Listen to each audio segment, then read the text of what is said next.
Olá! No status de hoje o nosso assunto é hormônios, implante hormonal especificamente. E quem está comigo é Dr. Leonardo Nascimento. Ele que é ortopedista e especialista em mãos, fez uma mudança na sua carreira e adicionou currículo e experiência. Vamos entender o porquê. Seja bem-vindo, doutor, que bom te ter aqui no status comigo. Eu que agradeço, é um prazer ser recebido por vocês. Que Muito obrigado. bom. Doutor Leonardo, amigo de longo tempo, e a gente conversa muito sobre a vida. E a primeira pergunta que eu fiz para ele em bastidores foi: Doutor Leonardo, o que aconteceu? Tu não é mais médico de mão, agora tu estás nessa questão de longevidade, de saúde. Como é que foi essa mudança? E ele disse: não foi mudança, eu precisei. Conta, para quem não sabe, por que tu precisou? Na verdade, há 2 anos atrás, depois de 20 anos só fazendo ortopedia e cirurgia da mão, eu acabei tendo um problema de saúde, eu tive um melanoma, fui muito bem atendido, consegui curar o problema, mas vi uma outra face da medicina que eu não via até então. Na verdade, eu vi a saúde ao invés da doença.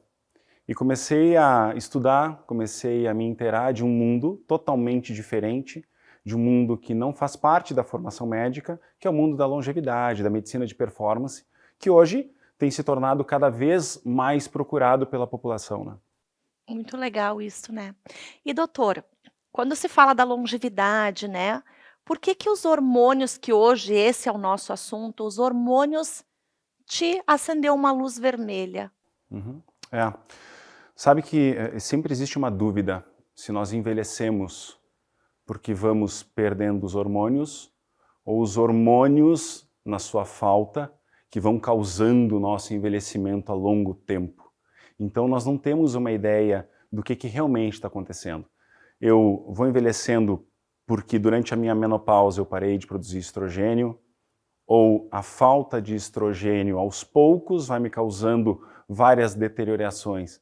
Então a gente vai vendo que as reposições hormonais têm mantido, de certa forma, um ganho de força, um ganho de pele, um ganho de cabelo, em pacientes que antigamente envelheciam sem ter nenhum tipo de capacidade de reposição, por estigmas já consagrados dentro da medicina, de uma forma geral.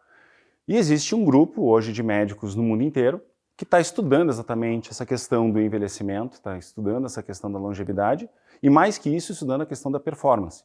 Porque hoje nós temos uma legião de jovens e adultos e idosos que têm usado hormônios de uma maneira empírica, que são prescritos pelos profissionais de academia, muitas vezes, ou pega através de um colega de academia, e que usam esses hormônios de uma maneira totalmente equivocada, sem nenhum tipo de exame, desequilibrada, fazendo o verdadeiro caos que a gente vê hoje com virilização de meninas, ou seja, elas se tornam masculinizadas, outras mulheres que têm vários tipos de problema, outros homens que têm vários tipos de problema, pelo uso do hormônio indiscriminado. E às vezes nem sabe que é por causa do uso do hormônio indiscriminado que está acontecendo tudo isso, né? Exatamente.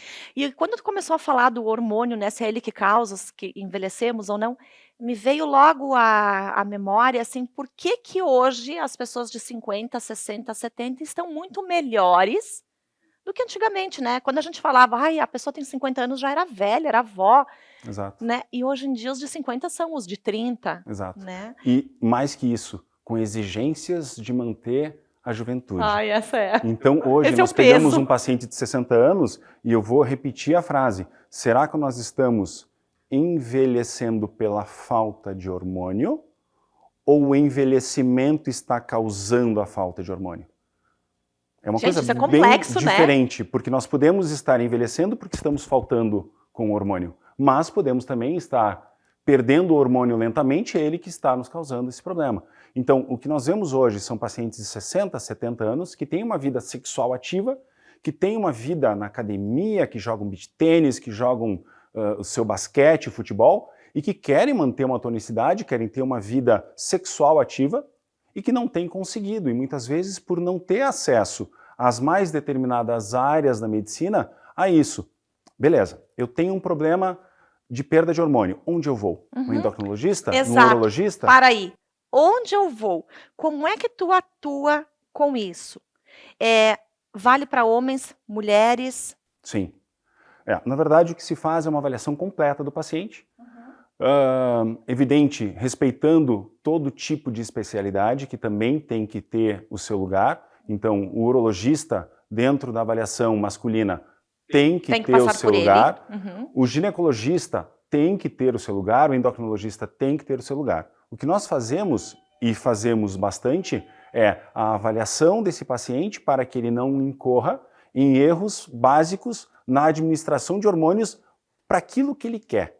Sim. Então, tem um paciente, como a gente já falou, do sexo masculino ou do sexo feminino, que faz academia e que não tem o resultado que deseja. Nós vamos avaliar o que ele está fazendo do ponto de vista de suplementação, do ponto de vista de alimentação, do ponto de vista de exercício, qual é a qualidade de sono dele, qual é a capacidade que ele tem da produção do seu hormônio. É comum, inclusive, nós atendermos pacientes que têm hormônio sendo produzido de uma maneira efetiva, mas que joga a culpa da sua libido ou da sua falta de capacidade de aumento muscular no hormônio e, na verdade, não tem nada a ver com o hormônio. Olha só. O sono, é a falta de alimentação, é o tipo de exercício que está sendo mal feito. É um contexto todo. É um contexto todo para a gente conseguir chegar aonde se espera. Então, na verdade, essa tua nova área que tu introduziu na tua profissão complementa todas as outras e dá um direcionamento para quem está meio perdido nisso, né? Exatamente.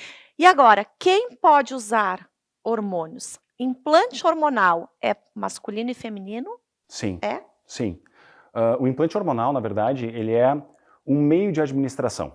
Toda vez que eu quero fazer um uso de um hormônio, eu tenho basicamente 3 formas ou 4 formas de administrar esse hormônio. Eu posso usar ele através de gel, eu posso usar ele via oral, eu posso usar ele injetável e eu posso usar ele através de um implante hormonal. Qual é a diferença do implante hormonal? O implante hormonal já tem sido usado há muitos anos.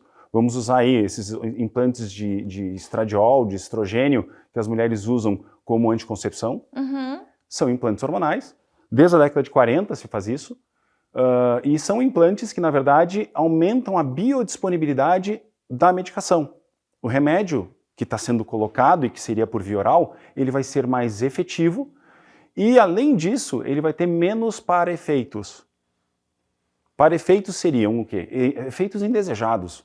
Então, no caso da testosterona para a mulher, por exemplo, a virilização, o aumento do clitóris, pelos, diminuição do cabelo, perda de cabelo. Então, existem vários para-efeitos que a gente tem que levar em consideração. Analisar. Em homem, pacientes jovens têm usado cada vez mais testosterona em altas doses para ganho de massa muscular em academia. Meu Deus. Sem levar em consideração que, em 70% dos casos do uso de anabolizantes, vai haver azoospermia permanente, ou seja, eu vou ter cerca de 70% de chance de não ter mais filhos. Eles não sabem disso. Não é explicado, não se sabe. Além disso, existem medicamentos que se dão hoje em academia que são medicamentos que causam depressão, que podem causar quadros psicóticos em pacientes que não tem nem teste em humano. Então é muito complicado. Existe uma população hoje que está absolutamente sem norte para saber o que tem que fazer para ganho de massa muscular ou para melhora da qualidade de vida e libido, e que está tendo que fazer esse tipo de tratamento através do auxílio de professores de academia ou de amigos que estão dentro de uma academia ou de alguns profissionais que realmente não têm nenhum embasamento. Isso é muito perigoso. Foi aí que realmente a gente começou a estudar e começou a ver qual era a necessidade, começou a ver quem realmente entendia do assunto. E hoje, no Brasil, 5, 10 pessoas realmente conseguem fazer esse assunto com tranquilidade. Desde pessoas que têm uma idade maior e que não exigem aquela questão de eu não quero competir, eu não vou ser enorme. Não, tu não precisa, mas eu quero melhorar a minha libido e eu quero melhorar a minha força. Ótimo. Tem um propósito menor e que te faça o acesso. Tranquilo. Até o atleta, que é aquele paciente, aquela pessoa que realmente quer um aumento de massa muscular. Por quê? Porque ele é um fisiculturista, ele quer melhorar a sua capacidade física, ele quer melhorar a questão de densidade muscular, e aliás é uma coisa muito interessante, a hipertrofia, aumentar o músculo, significa não só aumentar o músculo, mas significa melhorar a qualidade do teu sangue, significa melhorar a qualidade do teu osso, significa, nos casos pós-cirurgia plástica, principalmente nos casos de lipoaspiração, tu combater bastante da flacidez, porque no momento que eu tiro a capa de gordura, alguma coisa tem que estar ali por baixo. Então eu preciso ter músculo que sustente isso. E isso faz toda a diferença. O equilíbrio muscular, ele ajuda na articulação, ele ajuda no osso, ele ajuda em tudo. É impressionante a quantidade de pacientes e pessoas que a gente atende no consultório que não tem a mínima noção do que está tomando, a mínima noção do que está tomando, a mínima noção do que já tomou e o que pode acontecer se continuar usando esse tipo de medicamento. Meu Deus. No máximo a gente lê uma bula e olha lá, né? Exato. E olha lá, porque às vezes tu já sabe que o tal indicou, eu vou tomar porque ele toma também, tá tudo certo. Exatamente. Tu tá ficando bom nesse assunto, né? Nossa, doutor! Olha só, né? Às vezes a gente não tem noção que pessoas estão tão capacitadas e especializadas para nos orientar. Está aí, doutor Leonardo Nascimento, nessa nova área, por necessidade e graças a ele ajudando muita gente que está fora do eixo, né? É verdade. Vamos voltar aqui. Contraindicações e riscos. Eu tô adorando tudo o que tu tá me falando, mas daqui a pouco eu não posso por algum motivo. Exato. Quais seriam os riscos dos hormônios, dos implantes, dessa nova administração de Exato. produtos? O hormônio, ele sempre vai te levar para aquilo que você está fazendo. Isso é uma regra básica que eu sempre falo para o paciente. Não adianta tu chegar lá no consultório e pedir, eu quero fazer um hormônio porque eu quero ficar linda, maravilhosa, eu quero ficar lindo, maravilhoso. Eu quero ser um Arnold Schwarzenegger em 2 meses. Não. Leva a foto ainda do lado, assim, quero ficar igual. Exatamente. Então, assim, ele vai simplesmente aperfeiçoar aquilo que você já tem feito como regra. Então, aquele paciente que cuida da sua alimentação, aquele paciente que cuida da atividade física, faz atividade física diária e que não está tendo mais algum tipo de melhora, ele pode vir a ser um candidato a uma terapia de reposição hormonal, desde que bem avaliado. Por quê? Porque o hormônio em paciente que é um pouquinho mais gordinho, ele vai aumentar a gordura. Ai, olha ali! O hormônio em paciente que tem, por exemplo, ovário policístico, ele vai aumentar pelos, ele vai te deixar mais gordinho ainda, ele pode te levar a ter calvície. Então, existem várias coisas que devem ser avaliadas. Analisadas.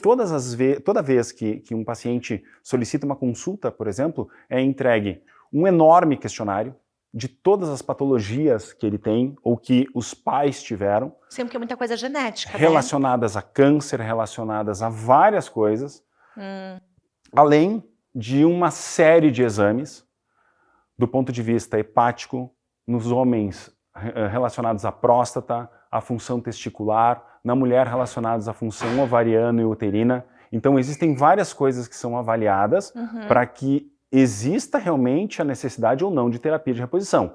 Mais que isso, em pacientes jovens masculinos, é avaliada a necessidade ou não desse tipo de reposição, exatamente porque se ele prevê filhos, ele não deve usar. Não deve. E aí a gente pega, às vezes, pacientes que têm uma média de 800, 900 nanogramas por decilitro de testosterona, que é acima do esperado, inclusive, o cara produz a testosterona dele perfeitamente. Mas ele quer usar esteroide anabolizante porque ele acha que usando esteroide anabolizante ele vai ficar muito maior. E não. Na verdade, se ele se alimentar direito e fizer o exercício físico com carga, com força, que é o que a gente realmente precisa, porque não adianta ir para academia também só para levantar pezinho. Sim. Tem que fazer carga, o corpo tem que sentir que é fraco. Para que haja hipertrofia. Se o corpo não sentir que é fraco, a hipertrofia não vem. Então essa é a regra básica. Alimentação, atividade física e depois pensar no complemento, que seria a reposição. Porque é uma coisa muito interessante. Às vezes a gente vê essa capa de revista, que tá linda, maravilhosa, ou vê um personagem de filme, e olha aquele corpo lindo, maravilhoso, mas ele se preparou durante 6 meses, 1 ano, para aparecer naquele lugar, daquela forma, com aquele corpo. Aquilo não é a realidade. E existe uma certa tendência, principalmente dos mais jovens, a querer ter aquela realidade constante. Sim. E aí nós temos um problema, porque o uso constante de hormônios também causa lesão do nosso hormônio, Nós paramos de produzir hormônio quando a gente começa Fica a usar preguiçoso. testosterona. Exatamente, que é o que a gente chama de inibir o eixo. Então, o hormônio que nós estamos usando por fora, o exógeno, ele acaba inibindo a produção do teu hormônio. Natural. E aí tu para de usar. E aí, quando tu para de usar, volta tudo e tu fica muito triste, porque tudo que tu conseguiu em 6 meses, 1 ano, tu vai perder. É como academia, né? Exatamente. Parou, perdeu toda a musculatura. Da mesma Exatamente. forma, o corpo vai se habituando àquilo. Parou, perdeu. Exatamente. Gente, depois de tanta informação, assim, como a gente sabe que está no momento de usar um hormônio? O corpo dá alguns sinais para a gente se alertar? Ou, eu cheguei nos 50, agora eu vou procurar o Dr. Leonardo Nascimento? Não.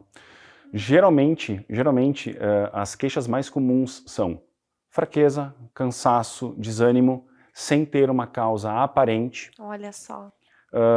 Pacientes que treinam há muito tempo e não conseguem ter uma evolução do seu treino. Ou seja, eu vou na academia todos os dias, eu estou me alimentando direito, estou fazendo as coisas da forma que tem que ser, e eu não consigo atingir um resultado melhor. Ou, mais que isso, eu estou fazendo, não faço nada e quero modificar minha vida. Claro, aí são aquelas causas naturais, obesidade, sedentarismo, Isso aí. causas genéticas, aí também Isso já aí. é um outro embrulho, né? Embrulho, Claro, gostou dessa palavra, embrulho é embrulho? ótimo, sim, embrulho é ótimo. E sabe que tem várias especialidades que elas se cruzam, né? Então a gente pega, por exemplo, pacientes que fazem cirurgia bariátrica e que têm uma dificuldade incrível de fazer a absorção de alguns alimentos e algumas vitaminas. Então existem hoje, dentro dessa especialidade de longevidade, as terapias injetáveis, que conseguem fazer com que as vitaminas essenciais para esse tipo de paciente que tem a dificuldade de absorção sejam feitas através de uma via intravenosa. Tu fazes esse trabalho também? Sim, isso se faz através de um protocolo para poder fazer. Outra coisa que é bem interessante, alguns pacientes que estão procurando emagrecimento começam a comer basicamente ovo e salada, ovo, batata. Só que existe uma série Quem nunca, né? de elementos que tu vai perdendo dentro da nutrição. A quantidade de vitaminas e elementos essenciais para tu conseguir manter o teu músculo, conseguir manter a tua forma, vai se perdendo, inclusive na questão de imunidade. Então tu vai melhorando isso através da avaliação do paciente e vendo o que ele vai realmente necessitar, né? Gente, tá excelente esse papo. Nós, olha, duraríamos aqui horas falando sobre várias coisas, né, e dúvidas. Verdade. E, doutora, assim, o procedimento é feito como? Tu faz em consultório ou só receituário? Quando são os injetáveis? Porque eu tenho dúvida. Faz como? Os implantes, eles são uma via de administração, como nós bem falamos.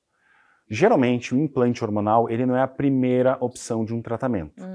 Por quê? No momento que eu coloco um implante hormonal, eu vou ter que esperar por 6 meses esse implante ser distribuído pelo corpo, e nesses 6 meses ele pode ter efeitos, mas também pode ter para-efeitos.